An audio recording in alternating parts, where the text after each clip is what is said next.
So today we thought it'd be fun to talk about our experience at the Cartagena 7-day week-long event for Dr. Joe. And I guess to be specific, I was the only one who attended, and Cheryl stayed here and tried to tap into the energy of the event. Yeah. I got my own event in December in Cancun, and so this was his opportunity to have his own event because we thought it'd be good to just kind of see what it was like doing it separate. And plus, we have lots of kids that it's hard to get people to take care of for that long. So, I don't know if you want to talk about your experience first, and then I'll tell you, because like he said, I tuned into the event. I was waking up every day and trying to do the event along with them, just here from home and tuning into the event.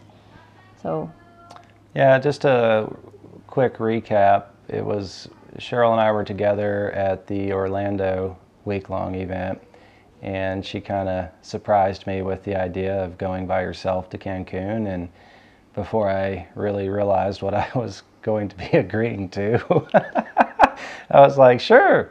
And she was like, what? Are you serious? And then I started thinking about it. But anyway, we stuck to the agreement, I guess you could say, or I did, and let her go by herself to Cancun. And so yeah, then the other half of the agreement was I was to go by myself to Colombia. So I'm pretty zen right now. I just got done meditating, so if anybody's wondering, that's yeah. So anyway, I'm in a good spot. But I still kind of want to do a separate, video just about Cancun, when you were there and how all the different things that I went through. But for the purpose of this video, we thought it would just be kind of cool to visit about, my experience there. And so Cartagena is a beautiful city. It's an older city. And this was the first time that Dr. Joe held an event there. And I would say at least 75% of the people were first-time event attendees. And it was interesting.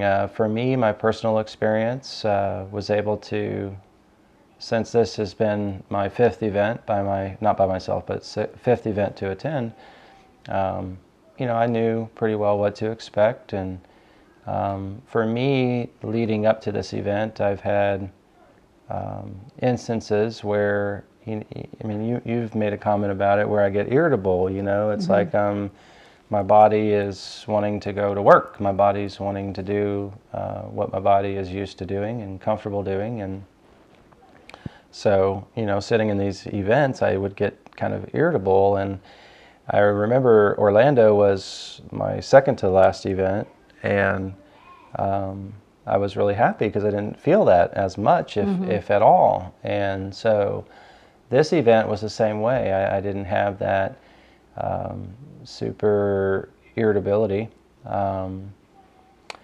And it was cool because, well, it was different because I was not with you, and I noticed that every once in a while I thought I'd see you, or I think I would see you in the crowd, and I'm like, oh no, she's not here.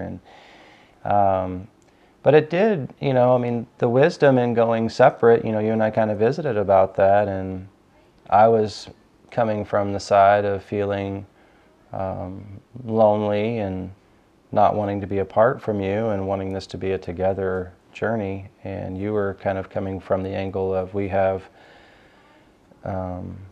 things inside of us that have to be worked out, and then we have things together that have to be worked out, and we had already worked a lot of those things that are the together things. And so this was more of a trip to really explore ourselves, Yeah. A lot of people say that in order to have a better relationship, you yourself need to be better. And sometimes you see something in your spouse you wish they'd change, but it's really more something inside yourself you need to change. And you change yourself individually, and then you come together, and it can be that much better of a relationship. And so that's kind of why we did that. And I too struggled with the loneliness too at the event, and he was like, I can come down there if you want me to. And I actually debated on it. And I was like, no, I need to do this on my own. I need to work on myself. I need to overcome these feelings of dependence, I guess you can say. I mean, when we've been married for so long, you do realize you don't realize how much you depend on the other person, and you kind of get intertwined in the good and the bad with each other. And I think this was a time to kind of separate. He always says at these events, you want to separate from your life. And going by myself, I was truly separated from my life and everybody I know in it. And so, yeah. Yeah, towards I think it was the last day of the event, Dr. Joe had brought up a story about some lady saying that her husband was this completely new person, and he was just saying that it's because you have changed, the lady has changed, and now she's coming to the relationship without, and I'm using some of my words about how I understood what he was saying, but it's like you're coming to the relationship without all of those negative emotions and memories of the past and the resentments. And so when those items are gone, we don't carry those when we come to the relationship. We truly do see that person, I guess you could say, as the true self, like I see you, but if I'm seeing you through the lens of all of this negativity, then I'm not seeing you for the true beautiful self that you are. And so and that could be negativity in you, but Yep. it can be negativity against me too, you know.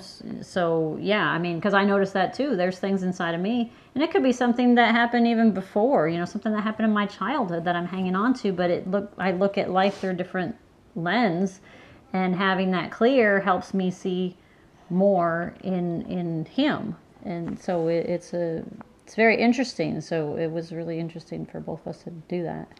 Yeah, so I kind of kept Cheryl apprised to what we were doing and what the meditations were, and she would find the most suitable meditation that, you know, would match what was being talked about. And you know, well, you explain, how did you meditate? Yeah. So, I mean, after you attend an event, they give you a music list in the email, and it shows you when they did a meditation, and they try to tell you what meditation it's similar to. And so I was kind of following along with that, you know, because sometimes he was busy and he couldn't, or he didn't really know exactly what they were doing, or it was really early in the morning and I knew I had to get up to do something. And so I would tune in at that particular moment, and I would try to tune into the energy in the arena. You know, I was trying to tune into him at first. He took some pictures of the arena too, so I could kind of see what it was like, so imagine myself there. I tried to tune in to him at first, but I thought, you know what, let me just tune into Dr. Joe, because I know he's there. Because there's one time he missed a meditation at an event, and I was like, well, what if he's not there or something? So I was like, let me just tune into Dr. Joe, because I know he's there. He's probably harnessing a lot of energy or something. So I tuned into Dr. Joe, and then I could feel the energy in the room, or on the beach when they were doing the walking meditations.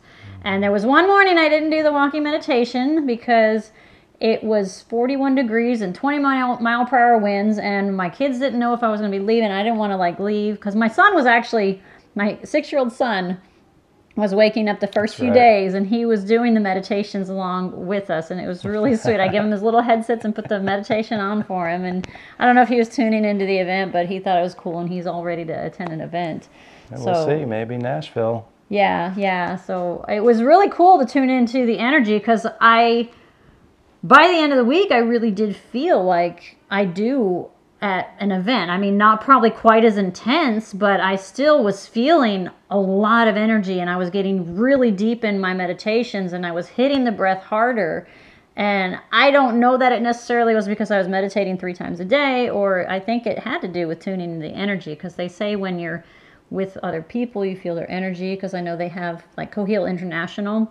They do meditations as a group. When you do them as a group, you just tune into the energy, and it is more intense. So I can talk about my biggest experience in a minute, but I just want you to kind of talk about some of your experiences at the event of what. Yeah. So, you know how every morning you sit in a different place, or maybe you don't know. At the beginning, during registration, you pick a color.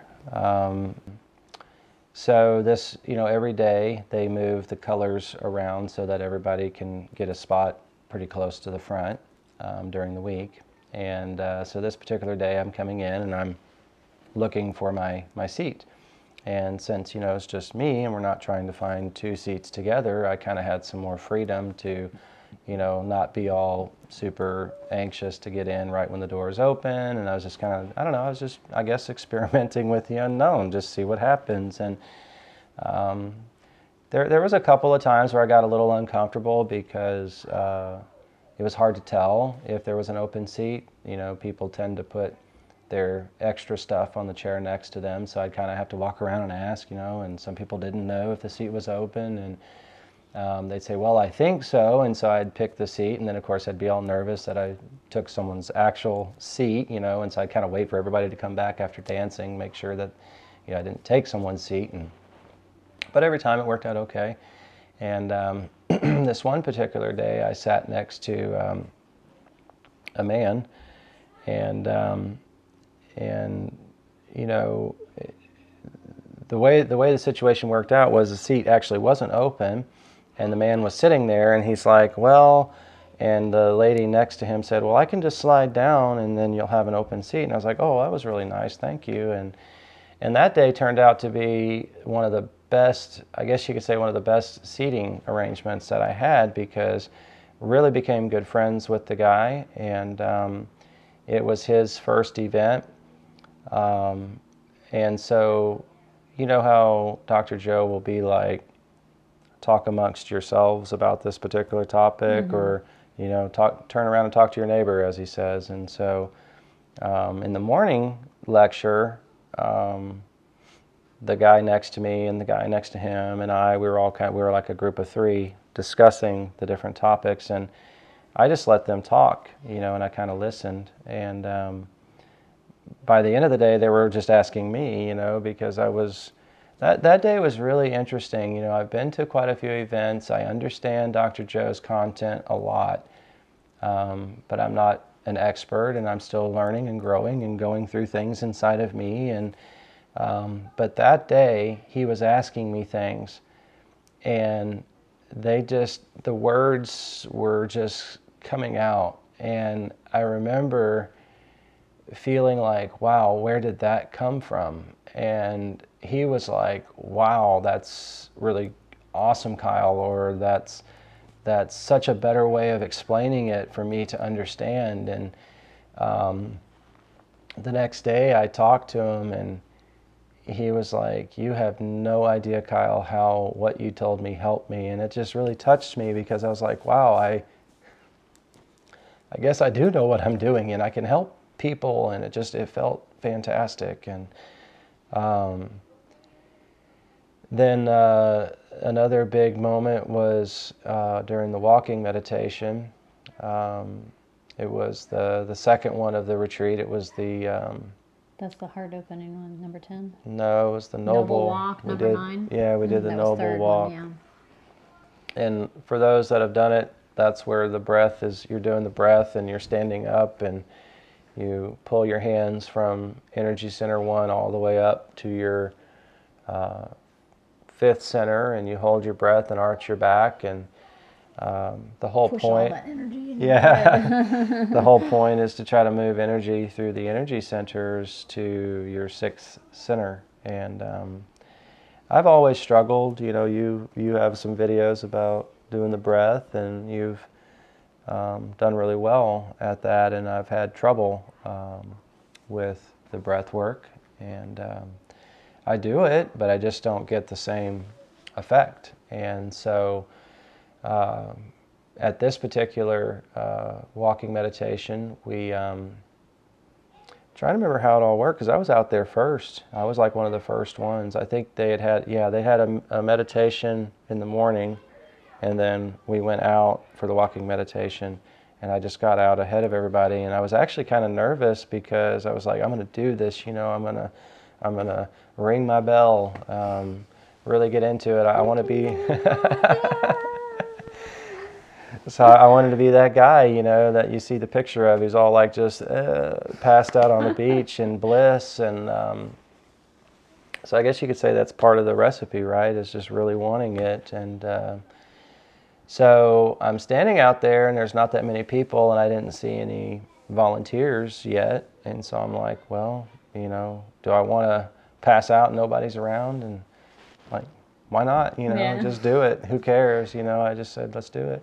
And so I started doing the breath, and I started to really kind of feel it. And then on the last one, it just hit, you know, and I could feel myself, and I was trying to resist, and I said, no, don't, just let it go, you know, you'll be fine. Because, you know, in my head, I'm like, okay, what are other people going to think when they see me? You know, am I going to break my neck when I fall on the ground? You know, all these different thoughts. And I was just like, forget it, Kyle, just surrender. And then it happened. I just blacked out. I remember falling backwards and just kind of like on the sand. And it was only for maybe like a second or two that I guess you could say I was really out. Yeah.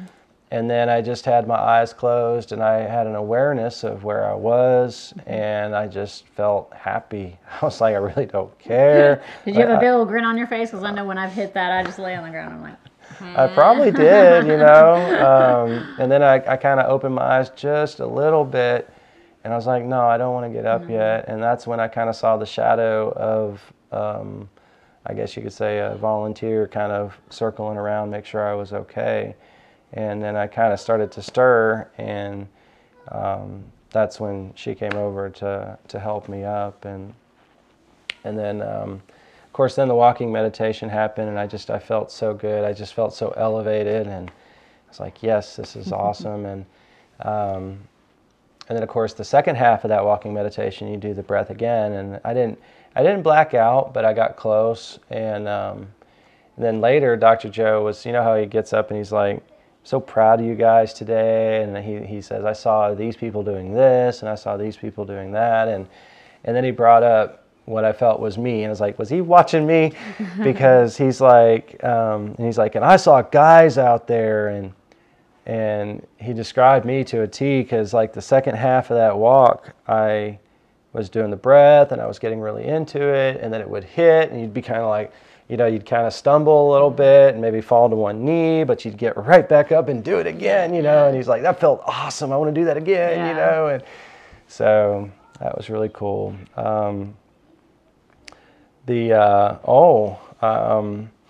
So during the healing session, it was on Sunday, the last healing session. I'm coming into the room, and I make my way to the healee, you know, that's, I guess, chosen for me, because, you know, you really don't pick anybody, you just kind of go where you're supposed to go. And I'm standing behind the chair, and I'm looking down just to try to make a connection with the lady. And then I close my eyes, and getting into the blackness and the nothingness, and then he tells us to sit down, so I make my way to the other side of the chair and sit down and close my eyes again, and we're getting back into the nothingness, and I'm just sitting here like this with my mask on, and I start to see these blue shapes. And so with my mind's eye, I'm kind of paying attention to the blue shapes, how big they are, and the best way I can explain it is like if you were to pour a little bit of water on a flat, glossy surface. You know how the water will kind of take its own shape, and it's just irregular, it doesn't have much of a defined shape. Well, that was kind of what it was like. It was like a weird, unique shape, flattish, of blue, but one was about, I would say, about this big, and then the other one was a little bit smaller. And so I'm seeing this, and I'm like, that sure seems like it's right over the body of this lady. So finally it bothers me enough, so I open my eyes to look with my natural eyes, and sure enough, like I had made a mental picture of where those shapes were, and I didn't move my head, and I just opened my eyes, and they were right over her body. And the bigger one was around her abdomen on the right side, and the other one was on the left side, but kind of where her left breast would be and slightly above. And so after the meditation is over, you know, she is just like, wow, I really felt the energy and all that stuff. And we're giving hugs, and I just ask her, you know, or I I told her, I said I wasn't really sure I wanted to say anything about this because I don't normally see visuals, especially during the healing meditation. I have seen a few visuals during my regular meditations, but so I just told her, I said I wasn't really sure I wanted to say anything because I didn't want to say something that was incorrect or maybe it was my imagination. And I just told her, I said I had seen some blue shapes. And I explained the story to her like I just explained to you all. And she asked me, she goes, where were they? Because I said it was over her body. And that was kind of where I left it. And she got really serious and she's like, well, where were they on my body? And I showed her just like I showed, right here and up here. And she just got this like kind of almost paleness in her face and like a real intense look in her eye. And she goes, that's exactly where my cancer is. And I was like, whoa, you know.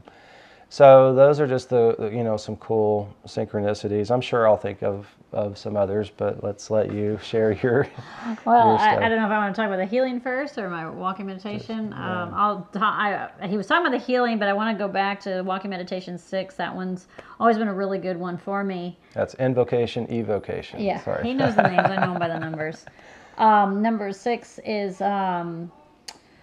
So in that one, I was seeing, I don't know what all happened during that one. In Cancun, that's the one that hit me with a ball of energy. It came out of the sky and just, and I fell to my knees. It was crazy. It was like, I didn't see it in the sky, but I like sensed something coming and it hit me in the head and made me fall to the sky.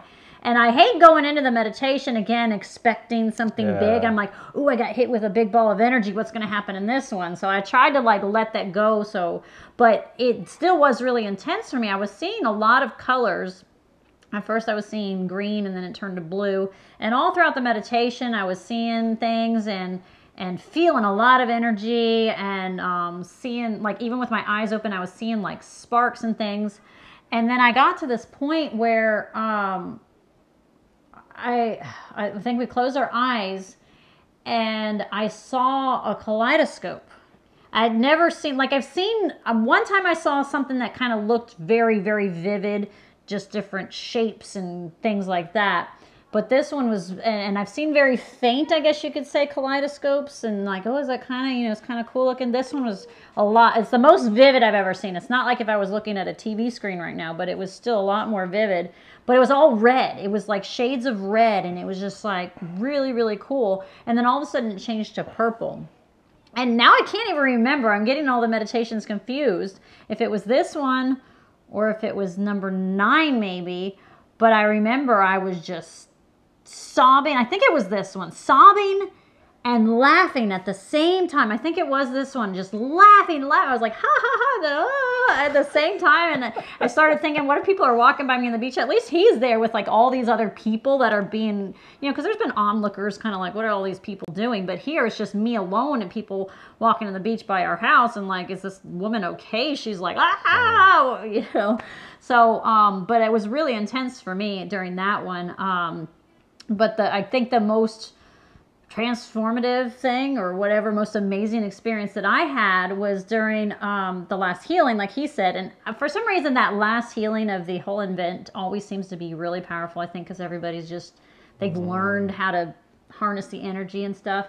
And so I tuned into the energy of the room and all of a sudden I started seeing this guy's face. It was like this kind of skinny guy and glasses and I thought, well, maybe this is the guy. I saw myself like sitting down in a seat. Sometimes there's an empty seat on the end because they can't fill in all the seats. And so I kind of imagined I was here and I just saw this guy's face and it kind of disappeared and I saw it again.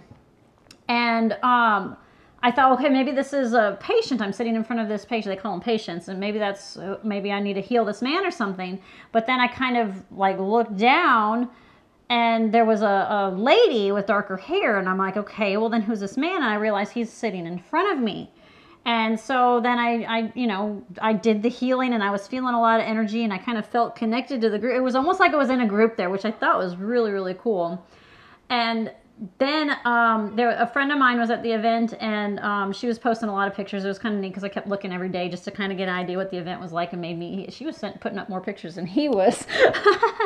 So it was kind of neat because I kind of like felt a little involved seeing her pictures. But the last day of the event, she had put this picture up, and she was just taking a selfie with two guys, and right behind her, this guy's looking at the camera, you know, kind of like a photo bomb or whatever. I don't know if he was trying to be in the shot, but he was kind of in the background, and he's like smiling, and I was like, oh my goodness, that is the guy. Now I wish I could put a picture there, but I don't have permission from that guy to put it up there. But it was just crazy. I'd never seen this guy. Yeah, I'd never seen this guy before in my life. I see him, and as soon as I saw that picture, I just like got the goosebumps, and I was like, that's the guy. And what are the odds, you know, that he just pops up in the back of this picture for me to see, okay, you know? So I got one better. Yeah, okay. So I'm starting to liven up now, my zen, right? You're just getting excited, right? I know, right? So you remember I told you about my meditation about, well, I guess it'd be about 4 weeks ago now. I was just meditating, not trying to manifest anything, and towards the end of the meditation, I just had this like vision of, you know, a celebrity, I guess let's just leave it at that, a celebrity popping in my head. And the vision was the celebrity being on the airplane with me, sitting next to me, going to this event. And I told him, I said, well, if you see that celebrity, tell him hi for me. Just joking. Well, no, hang on. Let's get real serious. So I told my friends first, and they all laughed. They're like, yeah, that'd be so cool, Kyle. And I'm like, yeah, we just kind of joked around. And then I told you, and your first reaction was, yeah, right. He's not going to be flying on that aircraft with you. You know, you kind of had this doubt. And I was like, no, it really happened in my meditation. I said, you got to believe. And that's when you said, well, tell him hi for me, you know. Yeah. And so I'm like, okay, whatever. So that was easily, I think, 2 weeks before my flight to go to the Colombia event. And I'd pretty much forgotten about it. So the day comes, I'm getting on the airplane, and I had 2 different flights to get to Colombia. And so the first flight, I'm sitting down, and really, I guess I was reminded of this vision in my meditation. And so I'm kind of looking, right? You're looking for it, yeah. Well, I mean, not like, yeah, not like just super, like, but yeah. I was just like, I wonder if this is going to happen, you know? And plane loads, and the door closes, and, you know, it didn't happen. So I'm like, oh, okay. You know, I was like, whatever, you know? It must have been just my imagination. So I get to Panama City, and I had a hour or so layover, and we start boarding, and I get on the plane, and I'm sitting down, and I'm talking to the guy sitting next to me, and didn't even think about it. And next thing you know, I noticed that there wasn't very many people coming on the plane anymore. And I'm like, well, that's kind of strange, because you know how when you sit down and they're bumping you and everything, and so you're kind of leaning over to one side and giving them more room to go by you. And I'm like, well, that wasn't enough people to fill the airplane. I was like, what's going on? So I kind of look up, and the next thing you know, this particular celebrity comes around the corner, coming on the airplane. And I did one of those. I'm like, what? I'm like, are you serious? Yes. I mean, I was like, and I'm like, as fast as my fingers can fly, I'm texting everybody. I had told the story. Me, I know, and I'm like, I really, really just thought he was joking. You thought I was really messing with you. Joking. Yeah, I was like, no, it's like serious. And so I'm like trying to be polite, but trying to take a picture, you know, and so I got a picture. It ended up, the person was sitting one seat up from me and over, so it wasn't exactly beside me. But you still got to talk to them. I did, I did say hi cool. and visit, made a little small talk, you know, and so I guess there's so many lessons just in that one experience, but, you know, surrendering, you know, embracing, believing, and just, you know, having fun, you know, I mean, again, I didn't manifest it, it just popped in my head, and I'm like, well, you did manifest it by it popping in your head. Well, true, kind of. Yeah, but I mean, I didn't seek it. It just happened, and I'm like, oh, that would be kind of cool, you know, if it did. And maybe the universe already knew that they were going to be on your plane, or I don't know. It's just weird, you know. So that was really cool, and then my pineal gland has really opened up. Well, you hitting the breath, I Maybe. think, really helped to wake it up and get all those crystals off or whatever. You know, at the event, I started to feel just a lot of pressure right here in my forehead, and then like almost like static electricity kind of tingling, you know, on my forehead. And Did you get any crackling? yeah, no crackling. I've gotten that every once in a while, yeah. But that was really cool. And then every meditation, I do at least an hour or so every day since I've gotten back, and sometimes 2 different meditations. So maybe it works out to be an hour and a half, closer to 2 hours. And I have just been so zen, I guess is the best way to say it. I know. The other day we were driving back, and he said, "Hey, do you want to meet for dinner?" And he was just like, on the phone, he was just like, so like, I sounded stoned or something. And I'm like, okay, yeah. So we met for dinner, and I figured, I mean, this was a few hours before that I talked to him like that. But then he still had it going on when we met at the restaurant, because he's just like, at the restaurant, and I'm like, wow. I was like, kind of like looking at him like, wow. She was really looking like, what's going on with you? I know, and then the kids, like, you know, the kids are all ordering, and you know, sometimes when you got kids at a restaurant, you're kind of like, you can kind of get stressed, but they all like ordered and stuff, and it was his turn to order, and he's like, oh, is it my turn already? He just was like totally oblivious to like, it was, but that's how we should be. You know, we shouldn't be stressed. We should need to be patient with kids. And obviously he was super patient. He was like overly patient and super zen. So it's been cool that he's hit the pineal gland, because it's changed you. It's, yeah, people are often asking like, what's the point of trying to do the breath or hitting the pineal gland? And yeah, it's trying to tune in the universe. But I think too, it just, I don't know. I don't understand all the science of it, but I know that a lot of times when people hit that pineal gland, it awakens something inside of you and it changes you. I know I was pretty impatient, I guess you could say, and frustrated when she, you know, could hit it and do it so well. And I'm like, what do I need to do? And I guess you could say now, looking back, it happens at the right time, when it's, you know, when it's supposed to happen, and it's beautiful when it does. And so I've had a lot of, I guess you could say, some premonitions, some wisdom, if you will, universal wisdom, thoughts, different things that are coming to my mind that, you know, I guess you could say because my third eye is opened up, and so it's pretty cool. I guess I'm practicing trying to keep the Zen state longer, you know, because my normal practice is to come home midday and meditate. And the reason for that is my mornings are usually pretty busy trying to get people lined up for their day. It starts pretty early. I guess I could get up at 5 a.m., but just my own human nature, when I wake up at 5 a.m., I'm just constantly thinking about, okay, who do I need to have doing what, and what resources necessary today.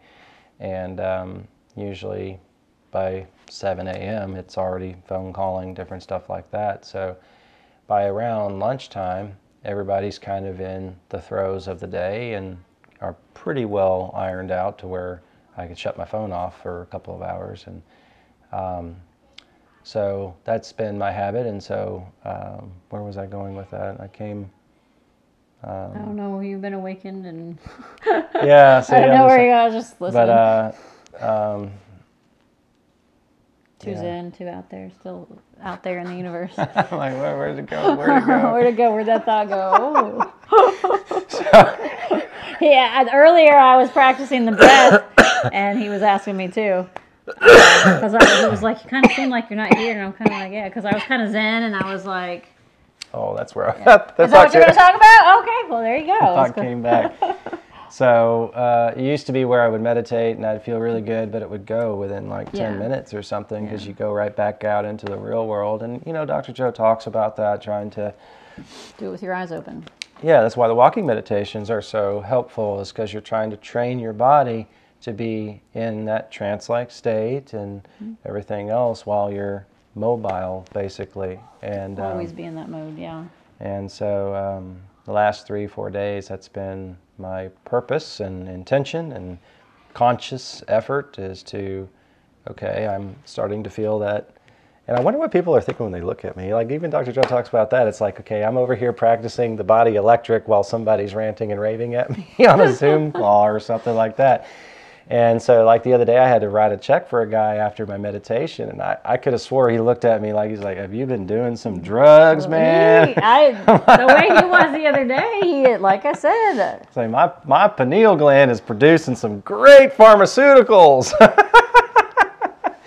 So anyway, yeah, it's this is a really serious topic though, as far as like how do we maintain that level of Zen after we come out of our meditation. And for me anyway, I'm just paying attention. Who or what is taking that away? And then I ask the question, well, why is that happening? And I've noticed that with certain people, it's either more or less. Like some people, just even thinking about having an interaction with them can start to take away the Zen.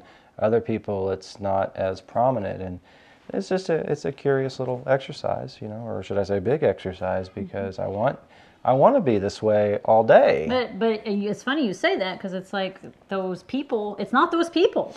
It's my something reaction you to them. relate to that person.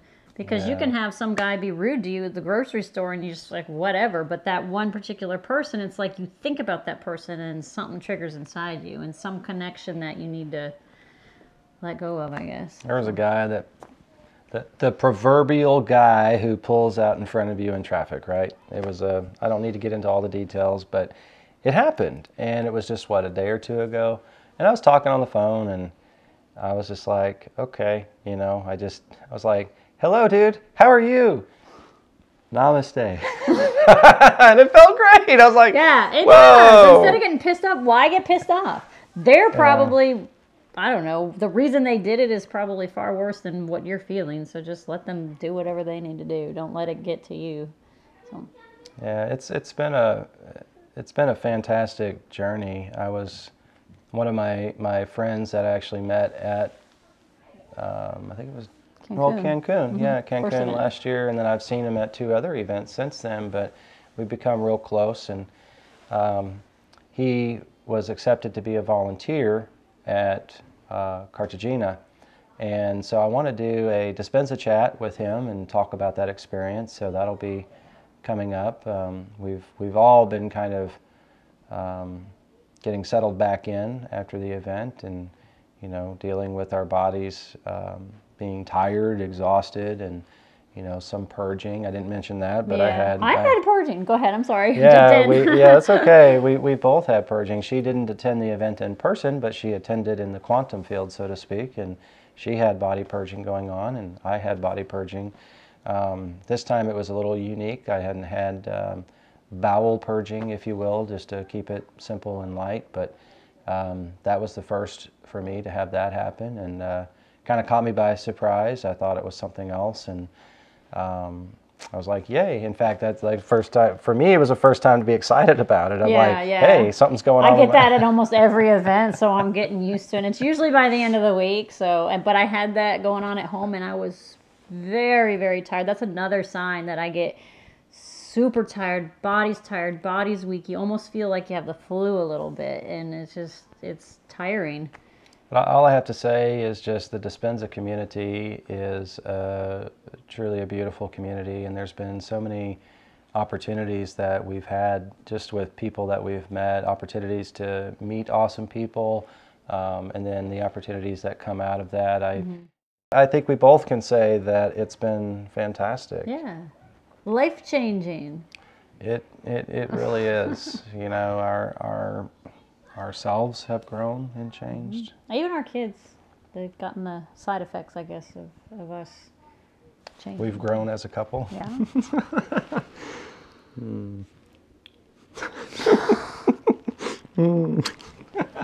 So anyway, love you guys, and just, yeah, can't wait to see what the next few months brings.